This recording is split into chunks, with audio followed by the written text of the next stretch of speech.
Bonjour, c'est Cédric, j'ai avec moi Jérémy. Nous allons vous parler du HTC Touch, un téléphone sous Windows Mobile 6 avec TouchFlow, Edge et un appareil photo de 2 mégapixels. A tout de suite pour le test. Donc on commence par la partie hardware. Il est livré avec une housse, une petite housse. On va le sortir. Hop. Donc voici le HTC Touch avec un écran tactile. On va vous faire la démonstration après. On va commencer par la façade, hein, Jérémy. Oui, vas-y. Donc en haut, on a en fait le petit haut-parleur avec deux LED, une bleue et une verte. Il y en a même une qui devient rouge quand on charge. Voilà, une qui devient rouge. Ouais. C'est fou. Donc là, le bouton pour la prise de communication, la touche verte, hein, comme on pourrait l'appeler. De l'autre côté, la touche rouge. Le pad directionnel avec le bouton pour valider, un petit logo HTC. On va passer sous l'appareil. Donc là, on a la prise micro. Ici, on a la prise de charge et USB. Et ça, en fait, c'est le bouton Reset. Quand Windows plante. Voilà, quand Windows Mobile plante, on redémarre là.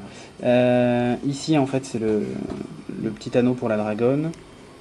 Donc voilà, on va passer sur le côté. Donc on a un bouton pour les photos. Pour la prise de photos. Voilà, je le montre bien. Ici en haut, on a le stylet. Et oui, parce qu'en fait, le HTC Touch au doigt, mais aussi au stylet. Hein.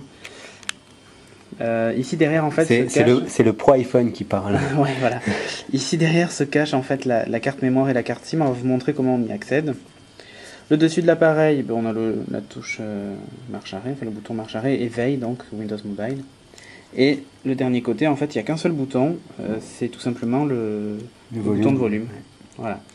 L'arrière de l'appareil, donc un logo HTC, c'est une espèce de gomme, c'est soft touch, un peu comme le K800. Oui, c'est les pommades, c'est la mode. Ouais, tout à fait. C'est vachement bien, ça évite les rayures. Tout à fait, ça évite les rayures. Et ici, donc, un appareil photo de 2 mégapixels. Il n'y a pas d'autofocus. Hein. Non, il n'y a pas d'autofocus. Je sais qu'il y a plein de lettres qui sont écrites autour, je ne sais pas s'ils ont pu voir. Mais... Ouais. Il y a le petit miroir qui va avec. Le petit miroir. Donc ensuite, Jérémy va nous montrer où se trouve la carte SIM et la carte mémoire. Attention, on pousse. Waouh! La batterie. Voilà. Pour ceux qui veulent, c'est à 1100 mAh. 1100 mAh. Pour ceux qui se posent la question. Donc. Alors là, en fait, si je me trompe pas, je sais pas si on voit bien. Ouais, voilà. Tac, voilà. Donc là, vous retirez ça. Il faut le relever ensuite. Ah, voilà. Tac, vers le bas. Là, on voit bien la carte SIM en ici, blanc. La carte SIM. Et la micro SD là-bas en haut. Ici, la micro SD. Tout à fait. Donc, on va le remonter. Et maintenant, on va vous montrer comment ça fonctionne. La partie logicielle. La page d'accueil, donc là où se trouvent tout simplement vos rendez-vous et ainsi de suite. À noter 3 petits boutons, donc accueil, ici météo, on affiche la météo, hein, et ici une touche de raccourci. Bon, ça c'est intéressant, mais c'est pas le plus intéressant. Le plus intéressant en fait c'est le TouchFlow, la technologie TouchFlow de chez HTC. Voilà, c'est tout simplement ce menu en 3D qui se pilote au doigt, tout simplement. Avec donc gestion de musique, photo, vidéo. Le Wow Effect. Le Wow Effect, voilà.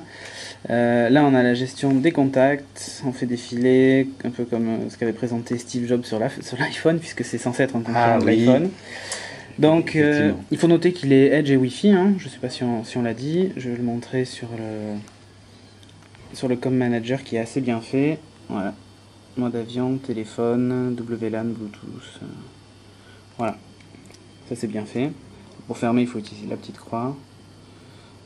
Donc voilà, Jérémy. Oui, un petit gestionnaire d'applications en haut, c'est la grande nouveauté de Windows Mobile. Ouais, voilà. Ça permet d'arrêter les applications, du coup, ça évite d'avoir toutes les applications qui sont lancées et de faire ramer le téléphone et d'être obligé de faire un reset. Tout à fait. Là, en fait, ou vous arrêtez toutes les applications qui sont lancées, ou avec la petite croix, vous en éliminez une, ou deux, ou trois. Pour gagner en rapidité. Voilà, pour gagner en rapidité. Éviter de l'éteindre à chaque fois. Ouais. Allez, maintenant, on va vous donner nos avis. Alors, je vais commencer par donner mon avis. Donc, il a été présenté comme un concurrent de l'iPhone. Ce qui t'énerve. Ce qui m'énerve beaucoup. Non, enfin, sans être plaisanterie, je trouve que c'est pas du tout la même chose. L'iPhone s'utilise qu'au doigt, il n'y a pas de stylet, là, que les choses soient claires, l'interface a été prévue pour ça. Là, c'est pas trop le cas. Ce qui a été prévu, c'est effectivement ces raccourcis-là. On va dire que c'est l'essentiel pour utiliser son téléphone tous les jours, quoi. Tous les jours, effectivement, on va peut-être utiliser les emails, la partie téléphone, la partie multimédia.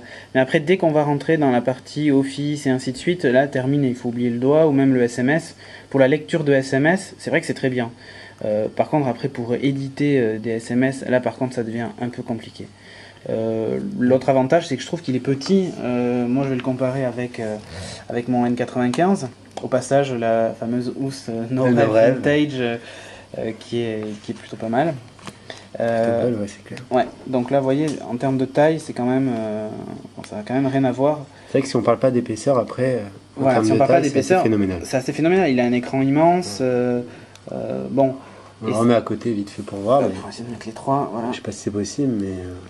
Ouais, voilà, on voit les trois. Ouais. On voit pas vraiment. Il est un peu plus large que K810, ils l'ont vu, mais c'est vraiment super fin. Et en fait, c'est vraiment très fin. Ça rentre bien dans la poche. Moi, voilà, l'avantage c'est qu'il est petit, il est assez léger, écran tactile, le menu touch flow, c'est pas mal. J'avoue que je pourrais me laisser tenter par ce type d'appareil, mais bon, voilà, il est Edge Wi-Fi. Qu'est-ce qu'il apporte de plus qu'un iPhone? HTC aurait pu faire vraiment un iPhone killer si l'interface avait été revue complètement et si effectivement tout s'utilisait au doigt. Là, bon, c'est un PDA-phone, surtout il a un avantage par rapport à l'iPhone, ça va être le prix, quoi. Que les choses soient claires. Oui. Il va être beaucoup moins cher et évidemment. Oui, c'est vrai qu'il est un peu moins cher. Toi, qu'est-ce que tu en penses?